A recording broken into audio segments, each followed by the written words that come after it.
Does this say more about the actual potential candidates themselves or our overall American political system and where it stands?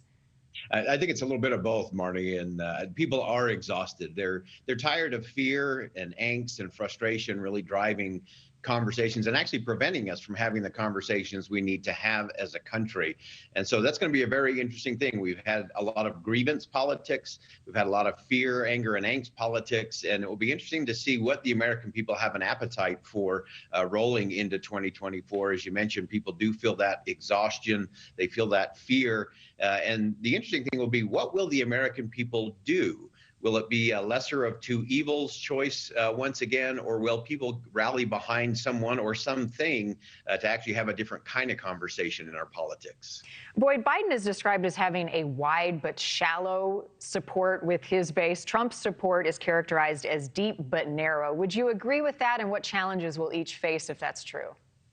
Yeah, I think that is a good assessment. I think for President Biden, the real challenge for him will be, can he connect the reality of what the American people are experiencing with the rhetoric that he's putting out? I do think it's interesting that he is planning to announce with a video that is very much on the strategy they used in 2020. Again, during the midst of the pandemic, President Biden benefited from not having to do big rallies and doing a lot of retail politicking.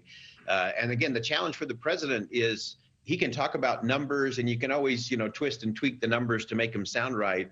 But the challenge is, what are the American people feeling around the kitchen table and in their own community? So I think that's the challenge for President Biden.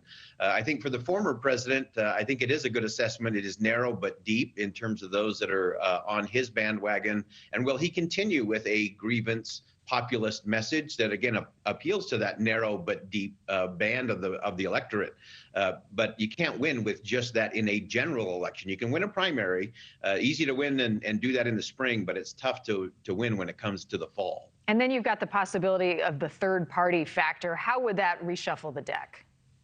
Yeah, I think this, if ever there were a year where a third party could get some traction, I think this may well be it. And part of it is right where you began, Marnie, with this idea that the American people are exhausted with the left and they're exhausted with the right and what they're actually serving up.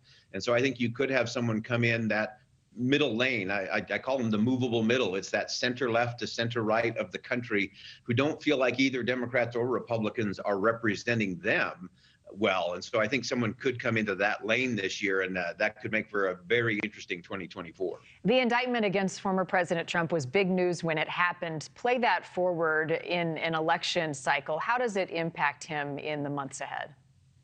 Yeah, it's so interesting whether his campaign is more a political strategy or a legal strategy. I think as it moves forward, I don't think the indictment in Manhattan is really going to be the issue. I think it will be those in Georgia and some other places. If there is going to be an impact, it will be from Georgia. It won't be from Manhattan. The big thing will be, is it a distraction? Does it keep enough of those people in that movable middle from saying, yeah, we can do 4 more years of that? It's one thing to say, yeah, I like the policies, don't like the personality. Maybe I can have a trade-off there. But if there's also an indictment and a lot of other distractions, that leads to exhaustion. And exhausted voters do one of two things. They either don't show up at all and don't vote, or they move to the middle or go somewhere else. You think, Boyd, age is going to be a bigger issue, and maybe for President Biden than a possible former President Trump? I think the age will be telling simply in the fact that I think the president won't be able to just do remote things in this campaign cycle. People are going to want to see him out and about. He's going to have to do the retail politicking. And if that shows some of the wear of age, then that will become a challenge for President Biden. I don't think it has to be a big issue. It'll more be about what are the results and what's the message moving forward. Well, age not an issue for Florida Governor Ron DeSantis, who is in Japan. He has not officially announced anything. Let's play a portion of what he said in recent hours. I'm not a candidate, so we'll see if and when that changes. Does it help or hurt him to continue to delay an announcement? Well, he said he would delay at least until after the end of the legislative session there in Florida, which is coming to an end at the end of May. I think that's as far far as his timetable goes in playing this game of I'm not a candidate. I think he's doing all the things that candidates do. He was, of course, here in the state of Utah over the weekend, gave a very state-centric message, which I think would be an interesting thing for the governor if he does choose to get in. I think he will get in. But I think you only get to use that card for so long, and then it gets a little bit tired and actually starts to undermine credibility.